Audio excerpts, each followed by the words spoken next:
Welcome to nucleosome academy. आप सभी लोगों का न्यूक्लियोसोम एकेडमी पे हार्दिक स्वागत है। और मैं बहुत एक्साइटेड हूँ आज वो क्वेश्चन बताने के लिए जो कल के एग्जामिनेशन में आपके 95-90% तक आ सकते हैं। तो जल्दी से हम लोग स्टार्ट करते हैं प्लांट फिजियोलॉजी से, उसके बाद हम लोग एनिमल फिजियोलॉजी की तरफ बढ़ेंगे। तो प्लांट फिजियोलॉजी में सबसे पहले जो चैप्टर है, क्या चीज़, जो सबसे पहला चैप्टर है आपका प्लांट फिजियोलॉजी में, वो वाटर रिलेशनशिप का है।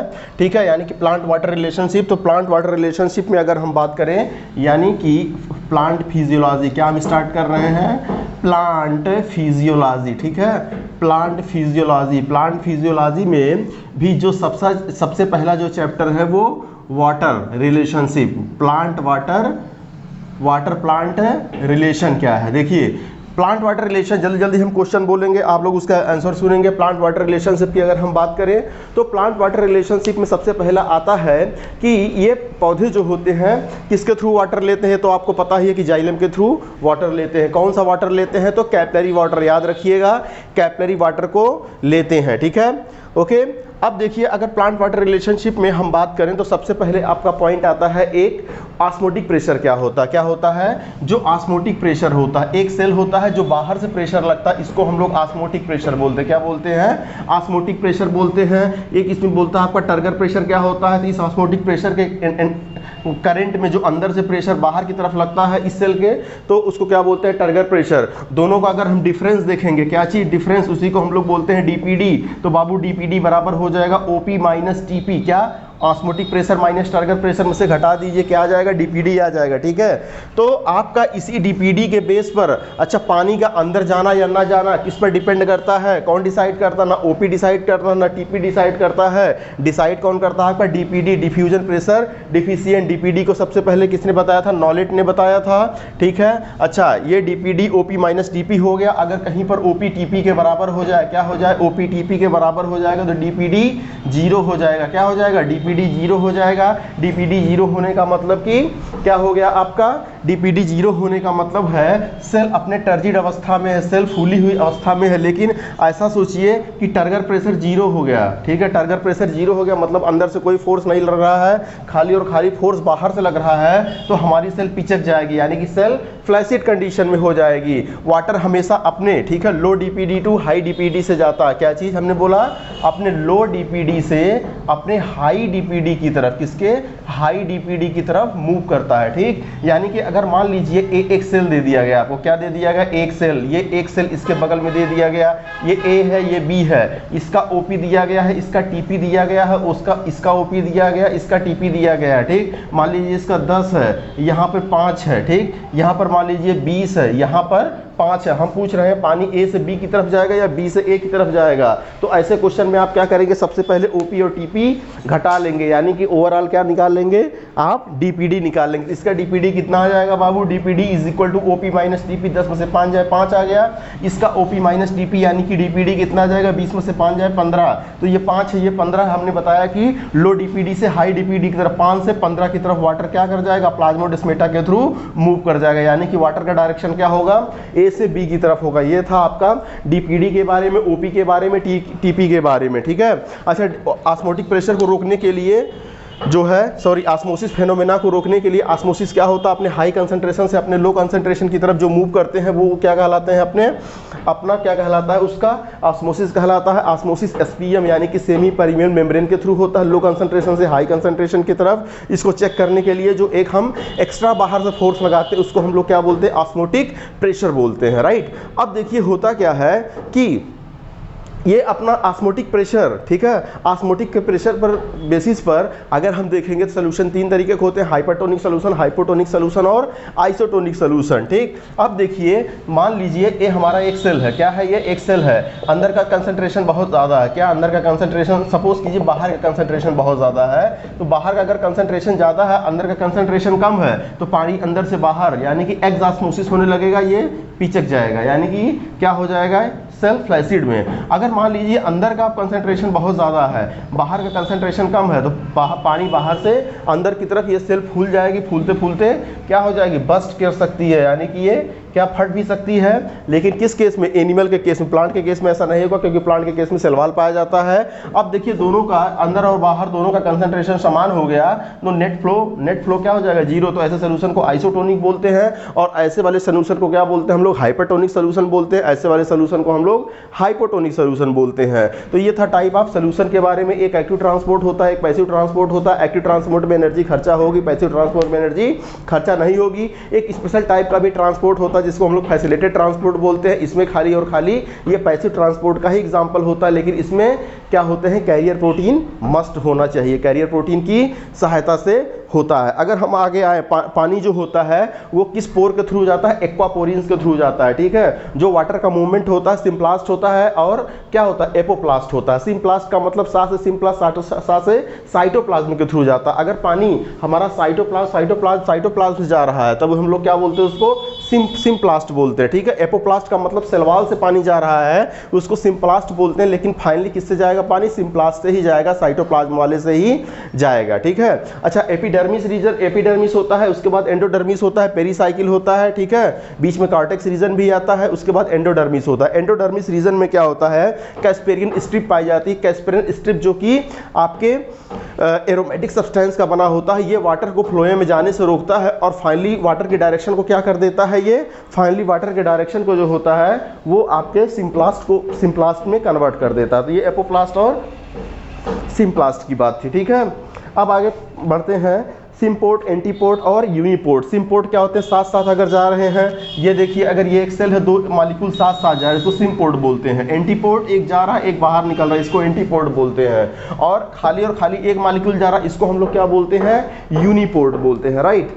अब देखिए वाटर पोटेंशियल में अगर हम बात करें, वाटर पोटेंशियल, वाटर का भी अपना एक पोटेंशियल होता है, लेकिन वो हमको फील नहीं होता है, क्योंकि वाटर का पोटेंशियल जो साई होता है वो हमेशा और हमेशा जीरो होता है, और यही वाटर का पोटेंशियल क्या होता है, मैक्सिमम होता है। क्या होता है, मैक्सिमम। अगर कोई भी इसमें हम सल्यूट मिला दे, चीनी मिला दे, यूरिया मिला दे, कुछ भी मिला दे, तो हमेशा और हमेशा वाटर का पोटेंशियल डिक्रीज ही होगा। ये आपसे क्वेश्चन पूछा जाता है, हमेशा और हमेशा वाटर का पोटेंशियल क्या होगा, डिक्रीज होगा, ठीक है। यानी कि जीरो से निगेटिव की तरफ मूव करेगा। तो ये हो गया आपका साई। जो वाटर पोटेंशियल होता है वो solute potential plus pressure potential के क्या होता है, इक्विवेलेंट होता है। यानी कि जो वाटर पोटेंशियल होता है सोल्यूट पोटेंशियल और प्रेशर पोटेंशियल दोनों के ये एडिशन के बराबर होता है, ठीक है। तो ये था आपका वाटर पोटेंशियल।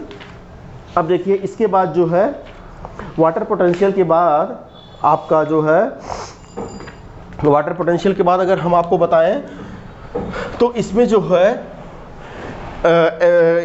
इम्बिबिशन फेनोमेना, क्या चीज़, इम्बिबिशन फेनोमेना। इम्बिबिशन फेनोमेना क्या होती है, इम्बिबिशन फेनोमेना का मतलब होता है कि वाटर का एडजॉर्प्शन, सरफेस पर adsorption with the help of solid particle क्या करते हैं, इसको वाटर को एब्जॉर्ब कर लेते हैं अपने ऊपर, और वो क्या करते हैं, स्वेल कर जाते हैं। जब स्वेल करते हैं तो ह्यूज प्रेशर क्रिएट होता है। जैसे कि सीड कोट में, कि इसमें चने के सीड वगैरह आपने देखा है, वो अपने मॉइस्चर को, वाटर को क्या कर लेते हैं, एब्जॉर्ब करके वो फूलने लगते हैं, ठीक। तो इसी फेनोमेना को बोलते हैं, इसी फेनोमेना को हम लोग बोलते हैं एम्बिबिशन बोलते हैं। क्या बोलते हैं, एम्बिबिशन बोलते हैं, ठीक है। अब देखिए एम्बिबिशन में जो होता है, एम्बिबिशन एक फिजिकल फोर्स होता है, फिजिकल फिनोमेना होती है। अब देखिए एम्बिबिशन जो है इसका यूज़ कहाँ किया जाता है, तो पुराने ज़माने के समय में रॉक्स वगैरह को तोड़ने के लिए क्या किया जाता था, उसमें एक स्लिट बना दी जाती थी, यानी कि थोड़े छोटे छोटे होल बना करके उसमें हम लोग चने डाल देते थे और उसमें पानी डाल देते थे। जब चना उगता था तो एक ह्यूज प्रेशर क्रिएट करता था एम्बिबिशन के कारण, जिसके कारण वो रॉक्स टूट जाता था, और सीड का जर्मिनेशन जो होता है वो भी सीड कोट तोड़ना पड़ता है पहले, हार्ड सीड कोट को, वो भी किसके कारण टूटता है, एम्बिबिशन के कारण टूटता है, ठीक है। और फिर जो हमारे दरवाजे वगैरह फूल जाते हैं गर्मियों, ठंडे, बरसात के दिनों में, रेनी सीजन में, वो भी किसके कारण होता है, एम्बिबिशन के कारण होता है, ठीक। अब आइए दूसरे नंबर का है एसेंट ऑफ सैप। क्या चीज़, ascent of sap. Ascent of sap की अगर हम बात करें तो हमने आपको बता दिया कि जो प्लांट वाटर लेते हैं सबसे पहले कैपिलरी वाटर को लेते हैं। किस वाटर को लेते हैं, कैपिलरी वाटर को लेते हैं, ठीक है, राइट, कैपिलरी वाटर। उसके बाद देखिए कुछ इसमें आपको टर्म पूछा जाता है, जैसे इकार्ड क्या चीज़ होता है, क्या चीज़ होता है, इकार्ड। एक होता है होलार्ड, ठीक है, इकार्ड, और एक होता है क्रिशार्ड। क्या होता है, क्रिशार्ड, ठीक है। इकार्ड, क्रिशार्ड और होलार्ड, ठीक। देखिए का से क्रिशार्ड, का से किसान, क्या ऐसे याद कर लीजिए, का से क्रिशार्ड, का से किसान होता है। यानी कि क्रिशार्ड जो होता है वो पानी होता है जो प्लांट के लिए अवेलेबल होता है। प्लांट जो होते हैं जितना पानी लेते हैं उसको बोलते हैं क्रिसार्ड। इकार्ड जो होते हैं जितने को छोड़ देते हैं उसको बोलते हैं इकार्ड, और दोनों को मिला करके होलार्ड बनता है, यानी होलार्ड बराबर हम कह सकते हैं इकार्ड प्लस क्रिसार्ड। ठीक है, तो ये आपसे टर्म पूछे जाते हैं, इकार्ड क्या चीज़ होता है, होलार्ड क्या होता है, क्रिसार्ड क्या होता है। ठीक, अगर हम आगे और देखें इसमें, तो इसमें जो होता है आपके फील्ड कैपेसिटी क्या चीज़ होती है, फील्ड कैपेसिटी जो होती है आपके जितना भी आपका वाटर है उसमें से ग्रेविटेशनल वाटर घटा दीजिए तो आपकी क्या आ जाएगी, फील्ड कैपेसिटी आ जाएगी। ठीक, बढ़ते हम लोग मिनरल न्यूट्रिशन की तरफ, किसकी, मिनरल न्यूट्रिशन की तरफ। देखिए मिनरल न्यूट्रिशन प्लांट में, मिनरल न्यूट्रिशन में देखा गया है कि दो होते हैं, एक माइक्रो वाले होते हैं, एक माइक्रो वाले होते हैं। जो माइक्रो, जो कम एलिमेंट, जो कम आवश्यकता में चाहिए उनको माइक्रो बोलते हैं, जो ज़्यादा चाहिए उनको क्या बोलते हैं, मैक्रो। तो माइक्रो आप याद कर लीजिए, ठीक है, चाहे मैक्रो याद कर लीजिए, एक आपको अपने आप याद रहेगा। तो देखिए मैक्रो हम आपको याद करा देते हैं, उसके बाद माइक्रो अपने आप याद रहेगा। तो CHON PK MG SCAFE, तो ऐसे याद कर लीजिए। ठीक है, CHON कौन, क्या, कौन, PK, ठीक है, PK मूवी आई थी ना, तो कौन PK, मग से काफ़ी। ठीक है, यानी कि मग से काफ़ी कौन पिएगा, तो एक ट्रिक है, कौन पी के मग से काफ़ी, क्या चीज़, कौन पी के मग से काफ़ी। ये मैक्रोन्यूट्रिएंट है, यानी कि इनमें इनको ये ज़्यादा अमाउंट में चाहिए। ठीक है, ओके, माइक्रोन्यूट्रिएंट वाले कम। अब यहाँ पे ब्रिज एलिमेंट कौन पूछा जाता है, आयरन होता है, यानी कि आयरन जो होता है माइक्रो के भी तरह भी यूज़ करते हैं और हम लोग मैक्रो के भी तरह यूज़ कर सकते हैं। ठीक, अगर हम देखिए इसमें हाइड्रोपोनिक्स की बात करें तो ऐसे प्लांट्स, ठीक है, ऐसे प्लांट्स जो आपके किस में यूज होते हैं, यानी कि सॉइललेस, यानी कि इसमें मिट्टी की ज़रूरत नहीं पड़ती है, हम लोग डायरेक्ट पानी में उगाते हैं, इसको बोलते हैं हाइड्रोपोनिक्स टेक्निक। कौन सा टेक्निक्स, हाइड्रोपोनिक्स टेक्निक्स का यूज़ करते हैं। ठीक, अब देखिए कुछ एलिमेंट, जैसे मान लीजिए हमारे पास सल्फर है, क्या चीज़ है, सल्फर है, तो सल्फर कहाँ पे होता है, सल्फर सिस्टीन में होता है। ठीक है, सिस्टीन अमाइनो एसिड सिस्टीन में होता है, और मेथियोनिन में, ये हमने आपको बता दिया था पहले ही,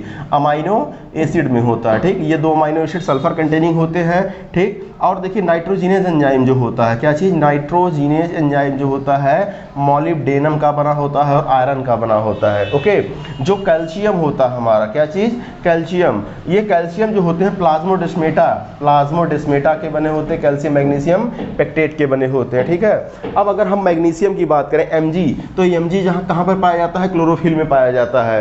ओके, और अगर हम Mn की बात करें तो Mn फोटोलिसिस ऑफ वाटर, यानी कि फोटोसिंथेसिस में मदद करता है Mn। ओके, अब इसके बाद अगर हम बात करें जो है आपके मॉलिब्डेनम का हमने बता ही दिया, नाइट्रोजनस एंजाइम।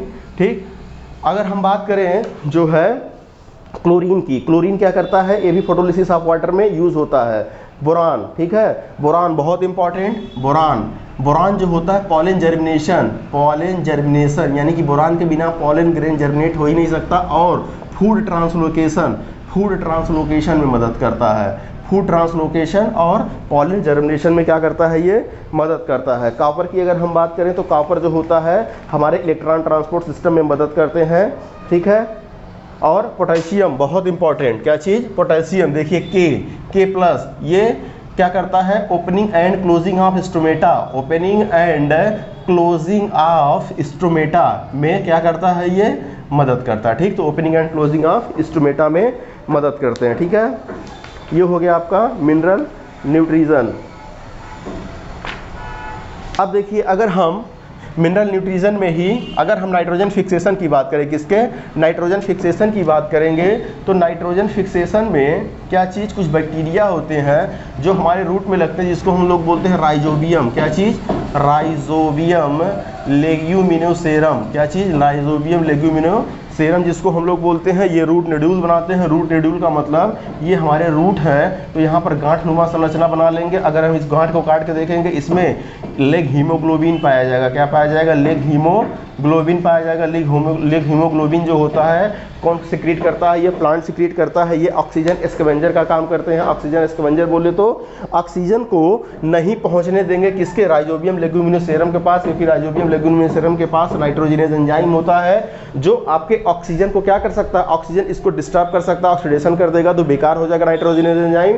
इसी लेग हीमोग्लोबिन जो होता है ऑक्सीजन को क्या कर देता है, खा जाता है। इसीलिए ऑक्सीजन को हम लोग क्या बोलते हैं, ऑक्सीजन को स्कैवेंजर बोलते हैं। कौन, लेग हीमोग्लोबिन को ऑक्सीजन का स्कैवेंजर बोलते हैं, जिसके द्वारा नाइट्रोजन एंजाइम हमारा सुरक्षित होता है, आराम से नाइट्रोजन फिक्सेशन हो सकता है। ठीक, तो आपका ये था नाइट्रोजन फिक्सेशन। नाइट्रोजन फिक्सेशन में अब देखिए 2 स्टेप में होता है। एक तो होता है आपका नाइट्रेट बनता है, सबसे पहले क्या बनता है, नाइट्राइट बनता है, NO2- से क्या बनेगा, नाइट्रेट बनेगा। ठीक है, तो यहाँ पर जो आपके बैक्टीरिया यूज होते हैं वो होते हैं आपके वो आपके उनका नाम होता है, जो बैक्टीरिया यूज होते हैं वहाँ पर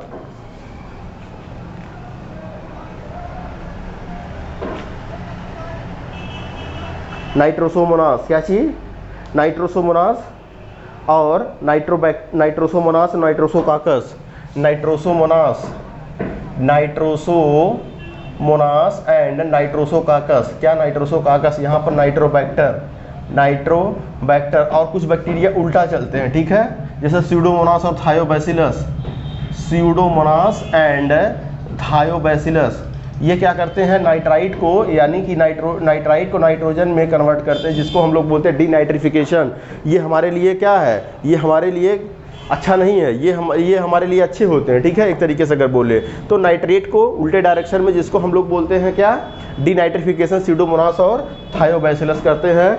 ठीक है, फ्रैंकिया याद रखिएगा, फ्रैंकिया में भी क्या होता है, फ्रैंकिया में भी आपके नाइट्रोजन फिक्सेशन होता है। राइट, अब देखिए अगर हम बात करें, अगर आपसे क्वेश्चन पूछता है कि एक अमोनिया को फिक्स करने के लिए कितने एटीपी चाहिए, तो 8 एटीपी चाहिए एक अमोनिया को फिक्स करने के लिए। ठीक, एक्चुअली में 2 अमोनिया का फॉर्मेशन होता है, लेकिन 16 एटीपी की सहायता से, कितने, 16 एटीपी की सहायता से। तो एक अमोनिया को फिक्स करने के लिए कितना चाहिए, 8 चाहिए। ठीक है, हम लोग इसका क्या कर देंगे, आधा कर देंगे।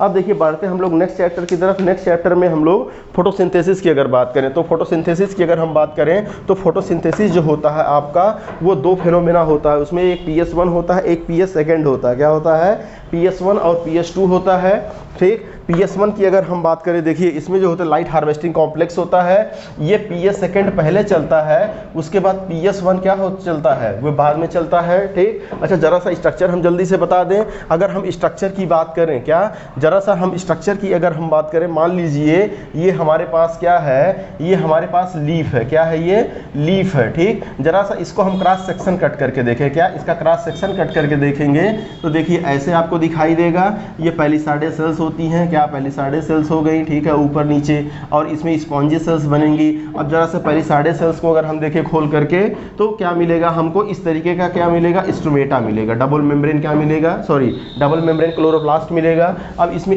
ये सिक्कानुमा संरचना होगा। क्या होगा, सिक्कानुमा संरचना होगा। इन सिक्कों को, एक सिक्के को हम लोग क्या बोलते हैं, ठीक है, एक सिक्के को हम लोग बोलते हैं थाइलेक्वाइड। क्या बोलते हैं, थाइलेक्वाइड बोलते हैं। और पूरे को मिलाकर क्या बोलते हैं, ग्रेना बोलते हैं। क्या बोलते हैं, ग्रेना बोलते हैं। और यहाँ पर जो भरा होता है फ्लूइड, उसको हम लोग क्या बोलते हैं, स्ट्रोमा बोलते हैं। ठीक है, स्ट्रोमा बोलते हैं। राइट, और यहाँ से ग्रेना से जो ग्रेना मिलाने वाली पाइप होती है, इसको बोलते हैं स्ट्रोमल लैमेली। याद रखिएगा, ये स्ट्रोमल लैमेली होती है। राइट, अब देखिए जो ग्रेना होते हैं, क्या, जो ग्रेना होते हैं, इनमें हमारा लाइट रिएक्शन चलता है। क्या, कौन सा रिएक्शन, लाइट रिएक्शन चलता है ग्रेना में, और स्ट्रोमा में हमारा डार्क रिएक्शन चलता है। ठीक है, यानी कि फोटोसिंथेसिस 2 पार्ट में कंप्लीट होता है, लाइट रिएक्शन और डार्क रिएक्शन। हमने ये बताया कि कोई जरूरी ये मत समझिएगा लाइट रिएक्शन के लिए लाइट की जरूरत होती है और डार्क रिएक्शन के लिए डार्क अंधेरे में चलती नहीं, दोनों लाइट में चलती है। ये इस बेसिस पर नाम रखा गया है कि किसको लाइट चाहिए और किसको लाइट नहीं चाहिए। यानी कि लाइट रिएक्शन को लाइट चाहिए, लेकिन वहीं पर डार्क रिएक्शन को लाइट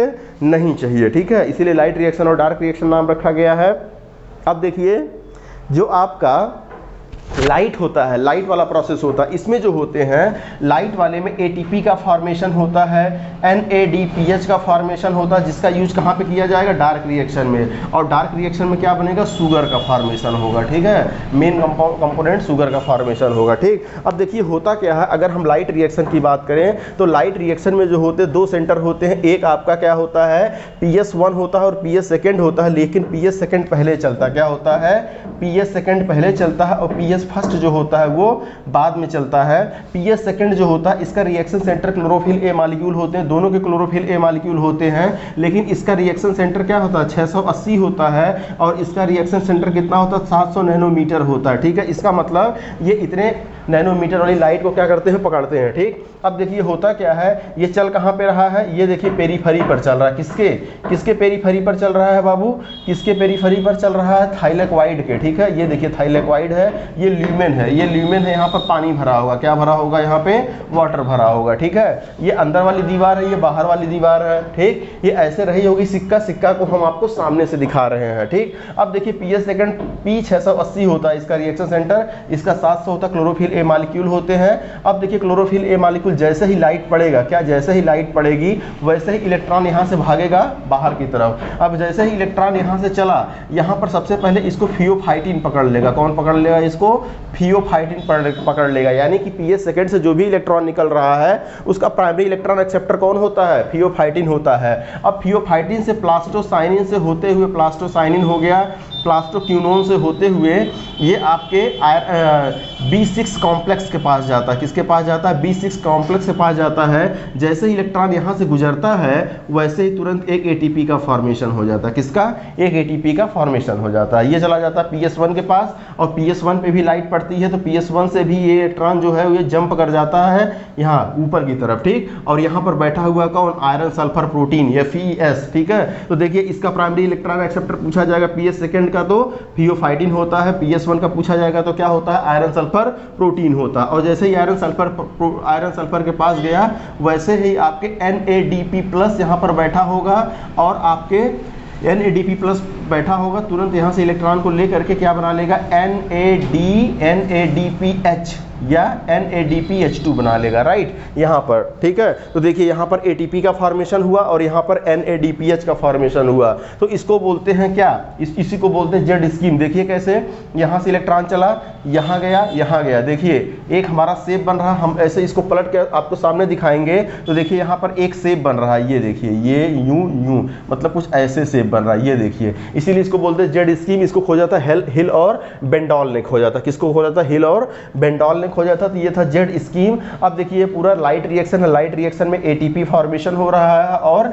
NADPH2 फॉर्मेशन हो रहा है। ठीक है, बिना इसके लाइट डार्क रिएक्शन चलेगी ही रही। अब देखिए क्या होता है कि इलेक्ट्रॉन यहाँ से तो चला गया, लेकिन यहाँ का इलेक्ट्रॉन कौन फुलफिल करेगा, ये वाटर फुलफिल करेगा। ठीक है, वाटर कैसे फुलफिल करेगा, जो H2O होता है ये टूट जाएगा H++ OH- इलेक्ट्रॉन में। अब ये इलेक्ट्रॉन तो इसके पास चला गया, लेकिन OH- यहाँ पर हजारों लाखों मॉलिक्यूल वाटर टूट रहे होंगे, OH- मिल करके क्या बना लेंगे, ऑक्सीजन गैस बना लेंगे। और ऑक्सीजन गैस कहाँ निकल जाएगी, स्टोमेटा के थ्रू बाहर निकल जाएगी। कहाँ निकल जाएगी, स्टोमेटा के थ्रू बाहर निकल जाएगी। जो इलेक्ट्रॉन होंगे लगातार PS सेकंड को सप्लाई होंगे। उसके बाद देखिए क्या होगा, यहाँ पर Mn आयन, Mn++ यही जरूरी होता है और Mn++ के साथ साथ क्लोराइड आयन भी जरूरी होते हैं। एक ऑप्शन पर टिक करना होगा तो आप मैग्नीज आयन पर टिक कर दीजिएगा। ठीक है, मैग्नीज आयन जो होते हैं फोटोलिसिस ऑफ वाटर को तोड़ने में क्या करते हैं, ये मदद करते हैं। अब देखिए इलेक्ट्रॉन यहाँ से चला, यहाँ गया, थियोफाइटिन से आयरन B6 कॉम्प्लेक्स से होते हुए ये PS1 से आयरन सल्फर के पास चला गया। अब देखिए इलेक्ट्रॉन लौट के वापस नहीं आ रहा, तो इसको हम लोग बोलते हैं नॉन साइक्लिक। क्या बोलते हैं, नॉन साइक्लिक फोटोफास्फोराइलेशन। तो नॉन साइक्लिक जो फोटोफास्फोराइलेशन होता है उसमें PS सेकंड और PS1 दोनों इन्वॉल्व होते हैं। इसमें ATP NADPH2 दोनों का फॉर्मेशन होता है, इसमें ऑक्सीजन का फॉर्मेशन होता है, फोटोलिसिस ऑफ वाटर होता है। लेकिन देखिए कभी कभी होता क्या है कि मान लीजिए यहाँ पर NADP पूरा खत्म हो गया, क्या हो गया, NADP पूरा खत्म हो गया, तो जो यहाँ लगातार इलेक्ट्रॉन जा रहा है ये बेचारा जाएगा कहाँ, तो ये इलेक्ट्रॉन जो है B6 कॉम्प्लेक्स से होते हुए फिर से इसी में झम से गिर जाता है PS1 में। ATP का फॉर्मेशन होता है, किसका, ATP का फॉर्मेशन होता है। तो ये देखिए इलेक्ट्रॉन गया, इलेक्ट्रॉन आया। ठीक है, तो इसको बोलते हैं साइक्लिक फोटोफास्फोराइलेशन। साइक्लिक फोटोफास्फोराइलेशन में क्या होता है, देखिए खाली PS1 इन्वॉल्व होता है और खाली ATP बनता है। ठीक है, यानी कि O2 का बनना किससे संबंधित है, PS सेकंड से संबंधित है, नॉन साइक्लिक से संबंधित है। तो ये था आपका cyclic non cyclic light reaction में। जरा हम डार्क रिएक्शन देख लेते हैं। अब इतना सब कुछ होने के बाद ये ATP NADPH कहाँ पे सप्लाई कर दिए जाएंगे, हमारे स्ट्रोमा में सप्लाई कर दिए जाएंगे। ठीक है, अब स्ट्रोमा में देखिए होता क्या है, जब स्ट्रोमा में सप्लाई कर दिए जाएंगे तो स्ट्रोमा में देखिए होता क्या है कि यहाँ पर जो है एक आपका कंपाउंड होता है स्ट्रोमा में, जिसको हम लोग बोलते हैं RUBP, रिबुलोज 1,5,20 फॉस्फेट, ठीक है, पूरा नाम होता है रिबुलोज 1,5,20 फॉस्फेट कि यहाँ पर एंजाइम होता है रुबिस्को। क्या होता है? रुबिस्को, ठीक है, मोस्ट इंपॉर्टेंट रुबिस्को याद रखिएगा, ठीक है। रुबिलोज 1,5,20 फॉस्फेट कार्बोक्सिलेज ऑक्सीजिनेज पूरा नाम होता है रुबिलोज।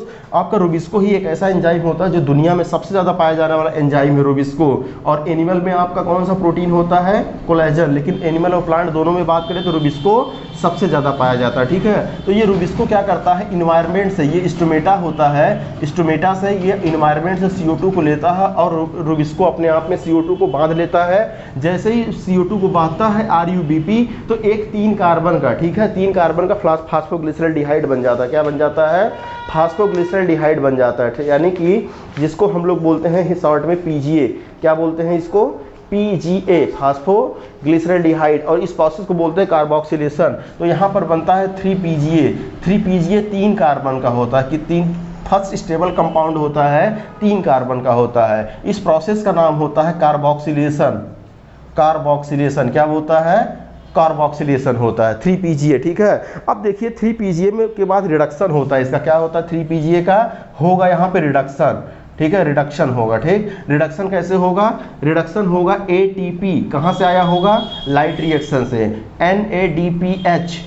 NADPH2, ठीक है। ATP ADP में कन्वर्ट हो जाएगा और NADP NADPH प्लस में कन्वर्ट हो जाएगा, ठीक है। तो ये रिडक्शन होगा 3PGA, क्या बन जाएगा? आपका ट्रायोज फास्फेट बनेगा। क्या बनेगा यहाँ पे? ट्रायोज फॉस्फेट बनेगा, ठीक, ट्रायोज फॉस्फेट बनेगा। अब देखिए ट्रायोज फॉस्फेट्स का फिर से रीजनरेशन किया जाएगा। क्या? रीजनरेशन किया जाएगा। फिर से रीजनरेशन किसकी मदद से? ATP की मदद से, ठीक। ATP क्या बन जाएगा? ATP ADP। अब देखिए आपको पता है कि यहाँ पर जो आपका ट्रायोज फॉस्फेट बन रहा है यही आपका कन्वर्ट हो जाएगा आगे चल करके नीचे किसमें? ग्लूकोज प्लस फ्रक्टोज में कन्वर्ट हो जाएगा। क्या? ग्लूकोज और फ्रक्टोज में ये कन्वर्ट हो जाएगा, ठीक। अब देखिए होता क्या है कि आपका जो ये ग्लूकोज और फ्रक्टोज में कन्वर्ट हुआ है, किसमें? ग्लूकोज और फ्रक्टोज में जो कन्वर्ट हुआ है, देखिए एक चीज़ हम आपको बता दें, ग्लूकोज और फ्रक्टोज में 6 कार्बन होते हैं। एक बार में एक ऑक्सीजन CO2 को फिक्स किया जाता है। तो यहाँ पर देखिए, यहाँ पर जो है 18 ATP, ठीक है, 12 देखिए इसमें जो बनते हैं, आपको हम एक चीज़ बता दें आपको,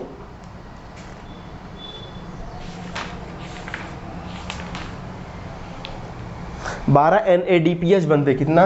12 NADP, ठीक, और 18 बनते हैं। लाइट रिएक्शन में अगर हम बात करें तो लाइट रिएक्शन में O2 बनता है और एक बार चलने पर 12 जो है 12 NADPH बनते हैं और 18 ATP बनता है। कितना बनता है? 18 ATP। ऑक्सीजन तो बाहर चला जाता है।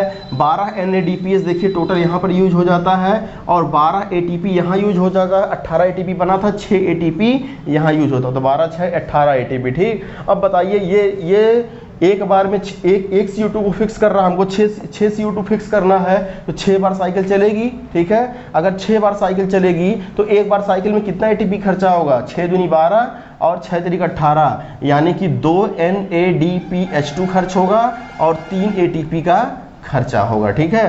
तो ये था पूरा आपका 3 कार्बन। सबसे पहले क्या बन रहा है? 3 कार्बन बन रहा है स्टेबल कंपाउंड।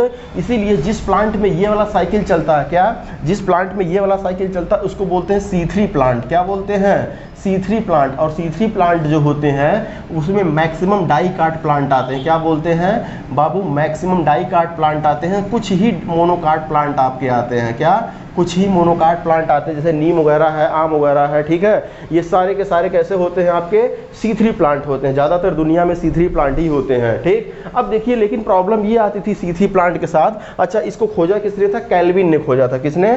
कैल्विन ने खोजा था, ठीक है। इसीलिए इसको बोलते हैं कैल्विन साइकिल। कैल्विन कार्बन 14 का यूज करके कैल्विन ने खोजा था इसको, पूरी साइकिल को। देखिए अब क्वेश्चन एक पूछा जाता है ये कि यहाँ पर जो बन रहा है, ठीक है, कल ये कोई ग्रुप में डिस्कस भी कर रहा था, ठीक। मैंने उसका आंसर उस टाइम देना सही नहीं समझा, हम कहीं जब पढ़ाएंगे तब इसका आंसर देंगे। देखिए जो आपका यहाँ पर जो आपका बनता है ग्लूकोज और फ्रक्टोज के फॉर्म में बनता है, यानी कि जो आपका फोटोसिंथेसिस में बनता है, फोटोसिंथेसिस में फॉर्मेशन होता है, वो ग्लूकोज और फ्रक्टोज के फॉर्म में होता है, लेकिन ये चीज़ ट्रांसपोर्ट होती है, ट्रांसपोर्ट, ठीक है, ट्रांसपोर्ट और इकट्ठा होती है सुक्रोज के फॉर्म में। किस फॉर्म में? सुक्रोज के फॉर्म में। देखिए ऐसा क्यों भगवान ने किया? क्योंकि फोटोसिंथेसिस में ग्लूकोज और फ्रक्टोज बना, ठीक, ग्लूकोज और फ्रक्टोज ऐसे ही ट्रांसपोर्ट अगर हो जाएगा तो बीच बीच में बहुत सारे एंजाइम पाए जाएंगे जो ग्लूकोज और फ्रक्टोज को क्या कर देंगे? ब्रेक डाउन कर देंगे, क्योंकि ये रिड्यूसिंग शुगर होते हैं। सुक्रोज जो होता है नॉन रिड्यूसिंग शुगर होता है, इसको इसका रिडक्शन नहीं किया जा सकता। सुक्रोज का आपका नॉन रिड्यूसिंग के कारण फ्री एंडिंग नहीं होती है एल्डिहाइड और कीटोन की, इसलिए इसका रिडक्शन पॉसिबल नहीं है। इसलिए भगवान ने क्या कर दिया? ग्लूकोज और फ्रक्टोज को एक आपस में जोड़ करके सुक्रोज बना दिया। अब सुक्रोज के फॉर्म में ट्रांसपोर्ट होगा और जाकर के फ्रूट में, सूट में, रूट में जाकर के ये इकट्ठा हो जाएगा, ठीक है। तो बनता है फोटोसिंथेसिस में क्या बनता है? अगर ये पूछा जाएगा, ग्लूकोज और फ्रक्टोज बनता है। किस फॉर्म में ट्रांसपोर्ट होता है? तो सुक्रोज के फॉर्म में ट्रांसपोर्ट होता है। किस फॉर्म में इकट्ठा होता है? सुक्रोज के ही फॉर्म में इकट्ठा होता है, ठीक है। और यही सुक्रोज आगे चल करके किसमें धीरे धीरे कन्वर्ट हो जाएगा? स्टार्च में कन्वर्ट हो जाएगा, जिसको हम लोग बोलते हैं उसका रिजर्व फूड मटेरियल बोलते हैं, ठीक। तो अगर सुक्रोज नहीं हैगा तो आप स्टार्च टिक कर दीजिएगा, ठीक है। अब देखिए आगे आइए, C4 की बात करें। अच्छा, C3 में प्रॉब्लम क्या था?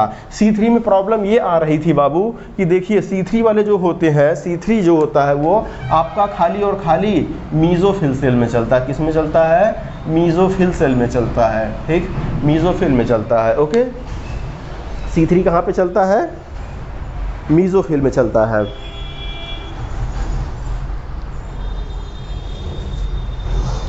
अब देखिए नेचर ने क्या किया C3 वाले में, देखिए जो साइकिल चलती थी RUBP नाम से, किससे? RUBP नाम से।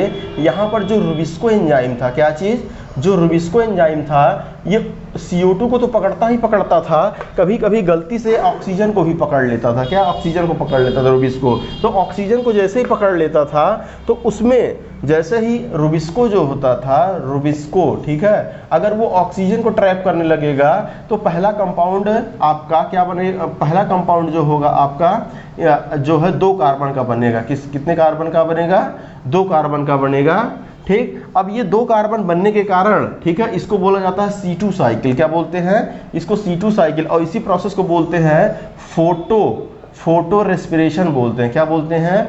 फोटो रेस्पिरेशन बोलते हैं। ग्लाइकोलेट का फॉर्मेशन होता है, यहाँ पर 2 कार्बन ग्लाइकोलेट, ठीक है, ग्लाइकोलेट का फॉर्मेशन होगा, 2 कार्बन का होगा C2, और अंतिम में जा करके CO2 निकलेगा। तो O2 लिया, CO2 छोड़ा, इसीलिए इसको बोलते हैं रेस्पिरेशन। लाइट के प्रेजेंस में फोटो रेस्पिरेशन। तो फोटो रेस्पिरेशन जो होता है एक वेस्टफुल फिनोमेना होता है। कैसा होता है ये? वेस्टफुल फिनोमेना होता है, क्योंकि इसमें ATP का फॉर्मेशन नहीं होता है, लेकिन इसमें ATP लगती है, यानी कि पैसा तो जा रहा है लेकिन पैसा आ नहीं रहा, इसलिए इसको बोलते हैं हम लोग वेस्टफुल फिनोमेना बोलते हैं, राइट। अब देखिए होता क्या है कि ये फोटो रेस्पिरेशन खाली और खाली C3 प्लांट में पाया जाता है। किसमें? C3 प्लांट में पाया जाता है। और ये फोटो रेस्पिरेशन देखिए कितने सेल ऑर्गेनेल्स में चलता है। ये फोटो रेस्पिरेशन एक सेल ऑर्गेनेल में नहीं चलता है, 3 सेल ऑर्गेनेल में। हमने बताया था CPMT, याद कर लीजिए। C से क्लोरोप्लास्ट, क्या चीज? क्लोरोप्लास्ट। P से परागजीसोम, क्या? परागजीसोम। MT से माइटोकॉन्ड्रिया, ठीक है। तो ये 3 सेल ऑर्गेनेल में चलता है। CPMT पहले एग्जाम होता था मेडिकल का, CPMT, C से क्लोरोप्लास्ट, P से परागजीसोम, MT से माइटोकॉन्ड्रिया। ये सीक्वेंस होता है, पहले क्लोरोप्लास्ट में, देन परागजीसोम में, देन माइटोकॉन्ड्रिया में इसको ट्रांसफर कर दिया जाएगा, ठीक है। इसमें अमीनो एसिड का फॉर्मेशन होता है जो कि परागजीसोम में होता है, सेरीन वगैरह का, और अच्छे से जो है सेरीन ग्लाइसिन कहाँ पे? माइटोकॉन्ड्रिया में बन जाते हैं, ठीक है। और CO2 जो निकलता है माइटोकॉन्ड्रिया से, ऑक्सीजन जो एंट्री करता है वो क्लोरोप्लास्ट एंट्री करता है। फोटो रेस्पिरेशन किन में पाया जाता है? खाली और खाली C3 प्लांट में पाए जाते हैं। तो ये वेस्टफुल फेनोमेना होते थे। इसको कम करने के लिए, यानी खत्म करने के लिए, भगवान ने एक और प्लांट बनाया जिसको हम लोग बोलते हैं C4 प्लांट। क्या बोलते हैं? C4 प्लांट बोलते हैं। अब देखिए जो C4 प्लांट थे वो आपके जो है C4 प्लांट क्या होते हैं कि RUBP था, राइट। RUBP ये CO2 को ट्रैप करने के बाद 4 कार्बन का बनाता था, स्टेबल कंपाउंड, 4 कार्बन। उसका नाम होता है OAA, यानी कि PGA के बजाय क्या बनाने लगा? ऑक्सैलोएस्टिक एसिड। ये 4 कार्बन के होते हैं। अब देखिए, और इन्होंने ये 2 सेल में चलते हैं, मीजोफिल में भी चलते हैं और बंडल शीथ में भी चलेगा। ये देखिए हमने 2 सेल बना दिया, 2 सेल बनाया, ठीक। ये ऊपर वाली सेल क्या है, मीजोफिल, ठीक है। और ये क्या है, बंडल सीथ में भी चलेगा, ठीक है, बंडल सीथ में भी। वहाँ पे क्या होता था, खाली और खाली मीजोफिल, याद नहीं रहता है मीजोफिल बंडल सीथ, तो यहाँ से एम याद कर लीजिए, यहाँ से बी याद कर लीजिए, एम बी।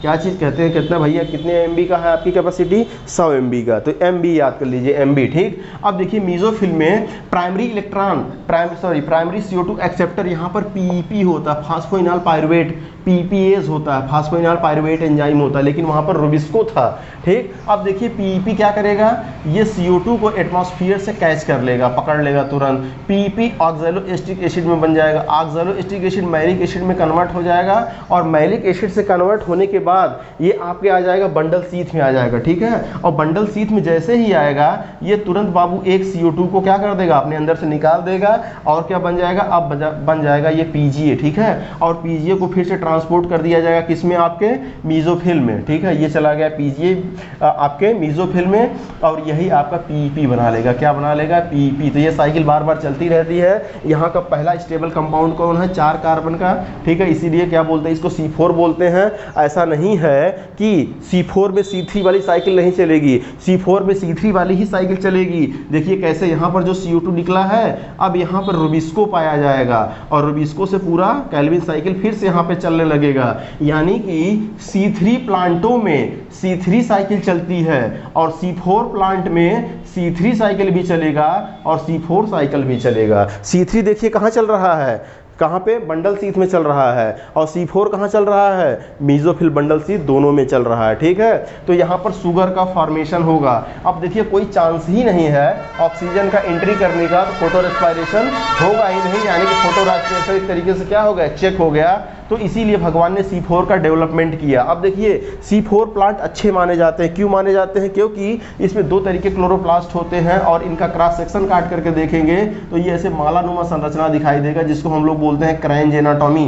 क्या बोलते हैं, क्रेंज एनाटॉमी, ठीक है। क्रेंज एनाटॉमी का मतलब होता है कि मालानुमा संरचना, ठीक। अब ये देखिए लो हाई टेम्परेचर पर भी क्या कर सकते हैं, फोटोसिंथेसिस कर सकते हैं। पानी अगर कम भी रहेगा, यानी कि वाटर कंजर्व की बात करें, तो ये C4 वाटर को भी कंजर्व करते हैं। अगर CO2 का कंसंट्रेशन बढ़ भी गया तब भी ये फोटोसिंथेसिस करते हैं, और इनमें फोटो रेस्पिरेशन नहीं पाया जाता। तो C3 और C4 प्लांट में को डिफ्रेंशिएट करने वाला कैरेक्टर कौन सा है, फोटो रेस्पिरेशन होता है। अच्छा, अगर हम C4 प्लांट के एग्जाम्पल की बात करें, C4 प्लांट होते कौन कौन से हैं, तो C4 में मैक्सिमम जो होते हैं मोनोकाट आते हैं। कौन से आते हैं, मोनोकाट आते हैं, कुछ डाइकाट प्लांट आते हैं, ठीक है। तो कुछ प्लांट याद कीजिए हमारे साथ, मेज, क्या चीज, मेज, सारघम का मतलब बाजरा, तो मेज हो गया, सारघम हो गया। बेस्ट आपका शुगर केन एक ऐसा प्लांट होता है, दुनिया के सारे पौधे जो होते हैं 1 से 2% लाइट का यूज करते हैं, लेकिन शुगर केन 10 से 12% लाइट का यूज करके ढेर सारा सुक्रोज बनाता है। इसीलिए जितना सुक्रोज खा पाता है, बाकी हमारे लिए गन्ने में सुक्रोज छोड़ देता है, जिसको हम लोग गुड़ भेली, ठीक है, जैगरी के फॉर्म में क्या करते हैं, खाते हैं, ठीक। ये अपना प्रमाण भी देता है कि हम ढेर सारा लाइट का यूज कर रहे हैं शुगर केन, ओके। तो मेज हो गया, सारघम हो गया, शुगर केन हो गया, ठीक। ये सब आपके जो होते हैं, और इसमें एकाइरेंथस, क्या चीज़, एकाइरेंथस, ठीक, एकाइरेंथस, ये सब एग्जाम्पल होते हैं C4 प्लांट के, ठीक। C4 प्लांट जो होते हैं बेटर प्रोडक्टिविटी वाले माने जाते हैं। इसके बाद लॉ ऑफ लिमिटिंग फैक्टर आता है। लॉ ऑफ लिमिटिंग फैक्टर किसने दिया था, ब्लैकमैन ने दिया था, ठीक। तो इतना आप याद रखिएगा फोटोसिंथेसिस में, ठीक। अब मिलते हैं नेक्स्ट वीडियो में।